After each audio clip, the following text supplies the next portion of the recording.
Hello friends, welcome to learning Himachal की MCQ revision series में आपका स्वागत है। आज के सेशन में हम पॉलिटी के नेक्स्ट एमसीक्यूज़ को डिस्कस करेंगे।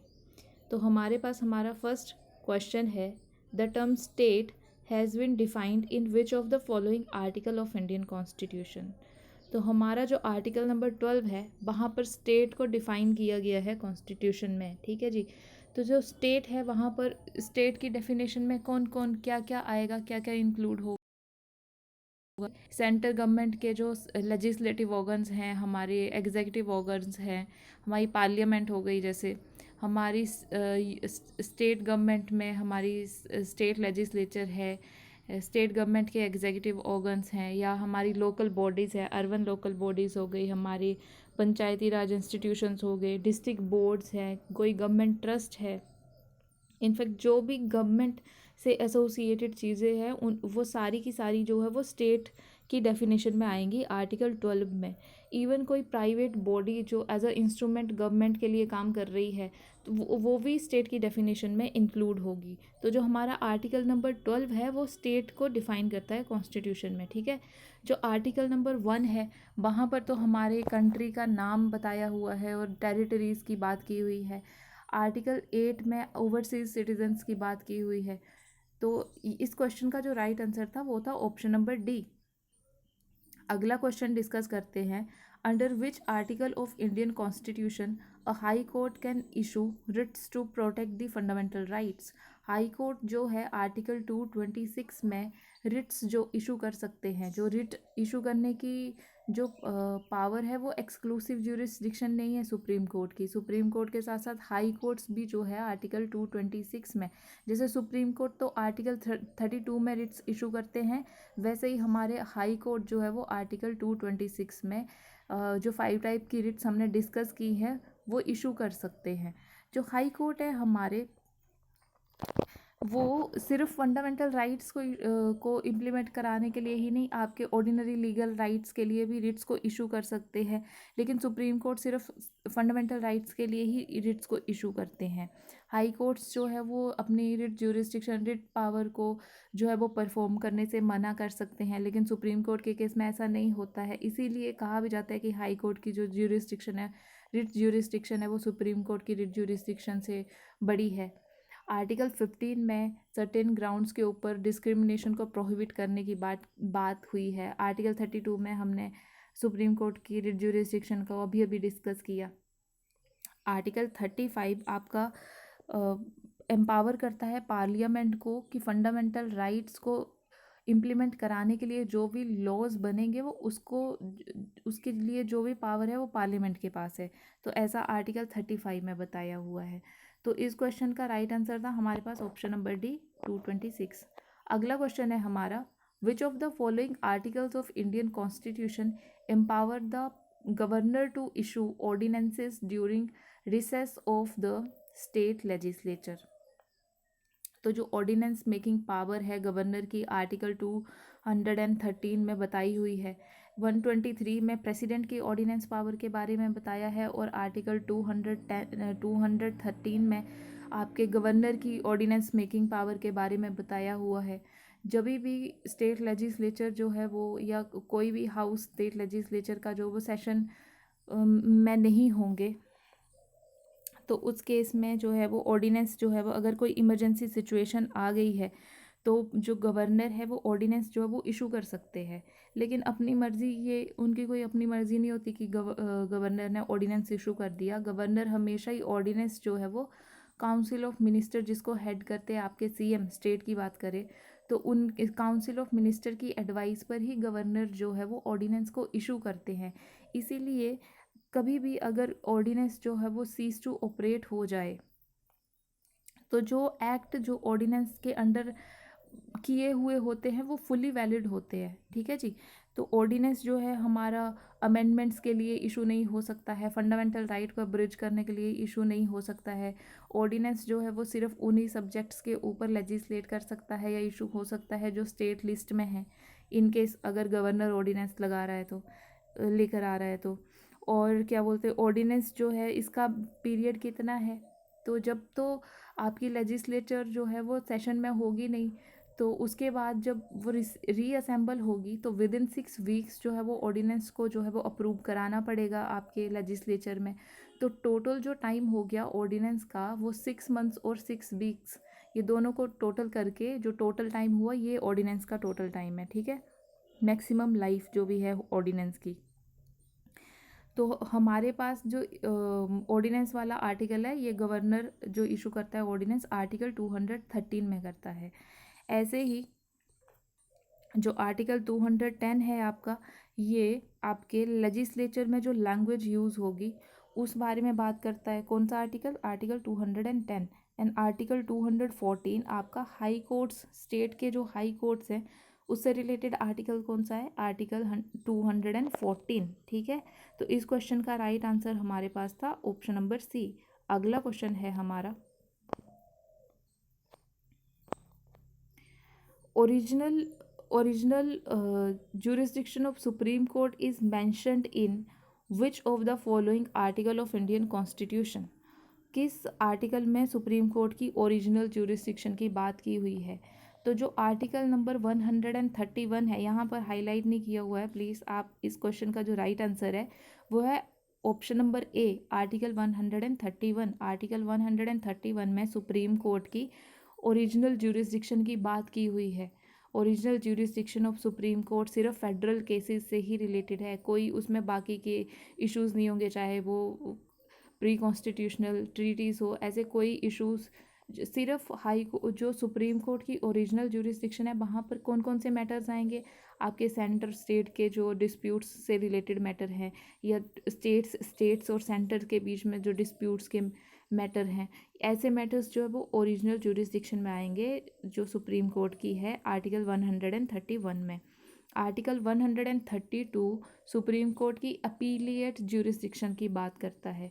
आर्टिकल 143 में सुप्रीम कोर्ट की जो एडवाइजरी ज्यूरिसडिक्शन है, या जो प्रेसिडेंट जो सुप्रीम कोर्ट से एडवाइस सीख कर सकते हैं, ये आर्टिकल 143 में बताया हुआ है। जो आर्टिकल 148 है ये आपकी किसके बारे में बात करता है? कैग के बारे में बात करता है, controller and auditor general of India की बात करता है। ये जो कैग का ऑफिस है इसको मोस्ट इम्पॉर्टेंट ऑफिस बताया था हमारे B.R. अम्बेडकर जी ने। इसको हम गार्डियन ऑफ पब्लिक पर्स के नाम से भी जानते हैं कैग के ऑफिस को। जो कैग का अपॉइंटमेंट है वो प्रेसिडेंट करते हैं अंडर जो है warrant under his hand and seal. And removal जो है वो, जो कैग का रिमूवल है वो सेम मैनर में होगा जैसे सुप्रीम कोर्ट के जजेस का रिमूवल होता है, ठीक है। कैग का ऑफिस एक इंडिपेंडेंट ऑफिस है।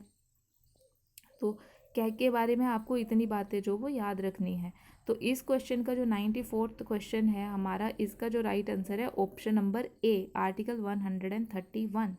अगला क्वेश्चन है, which article of Indian constitution empowers parliament to legislate on a subject of the state list?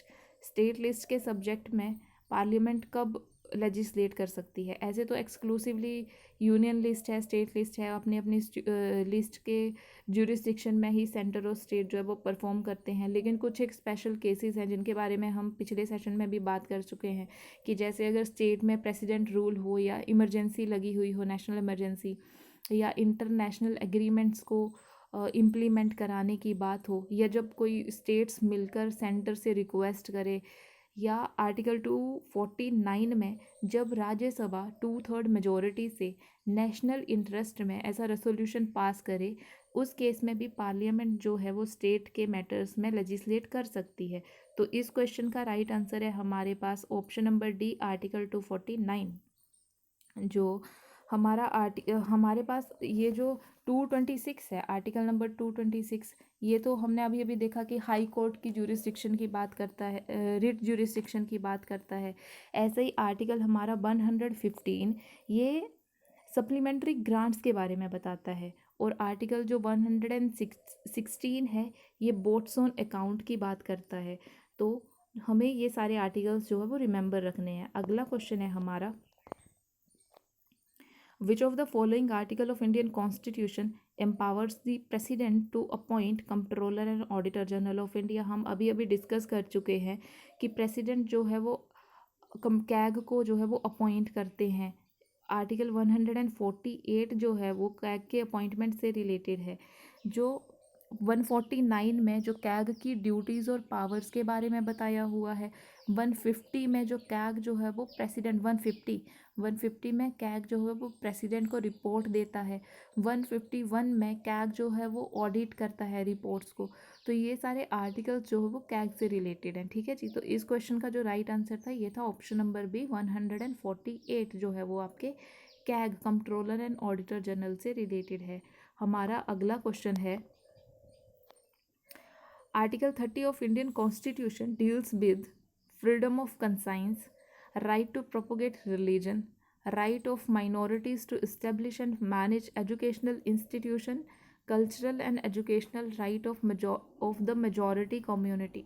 तो जो हमारा फ्रीडम ऑफ कंसाइंसेस है या राइट टू प्रोपोगेट रिलीजन है, ये तो आर्टिकल नंबर 25 है। ये आर्टिकल नंबर 25 है। जो इस क्वेश्चन का राइट आंसर है आर्टिकल नंबर 30, वो माइनॉरिटीज़ की बात करता है। आपके राइट ऑफ माइनॉरिटीज़ जो एजुकेशनल इंस्टीट्यूट्स को वो इस्टेब्लिश कर सकते हैं, आर्टिकल 30 इस बारे में बात करता है। आर्टिकल 29 आपका सेक्शन ऑफ सिटीजन्स आपका माइनॉरिटी और मेजॉरिटी दोनों से रिलेटेड है। आर्टिकल 29 दोनों ही अपने लैंग्वेज, कल्चर या स्क्रिप्ट को प्रोटेक्ट कर सकते हैं। आर्टिकल 29 ये कॉन्स्टिट्यूशन में दिया हुआ है। आर्टिकल 30 जो है वो एक्सक्लूसिवली माइनॉरिटीज़ की बात करता है। तो इस क्वेश्चन का जो राइट आंसर था ये था ऑप्शन नंबर सी।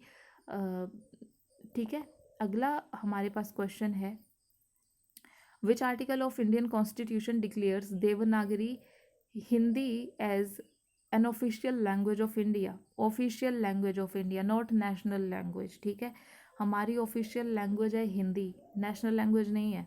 आर्टिकल 343 जो है वो कॉन्स्टिट्यूशन का, वो हिंदी को ऑफिशियल लैंग्वेज बताता है इंडिया की, नॉट नेशनल लैंग्वेज। तो आर्टिकल नंबर 348 में क्या बताया हुआ है फिर? आर्टिकल नंबर 348 में हाई कोर्ट्स और सुप्रीम को हाई कोर्ट हो गया या हमारे सुप्रीम कोर्ट हो गए, वहाँ पर जो लैंग्वेज यूज़ होगी वो आर्टिकल 348 में बताई हुई है। ऐसे ही जो आर्टिकल 154 है वो आपके स्टेट की एग्जीक्यूटिव पावर से रिलेटेड है।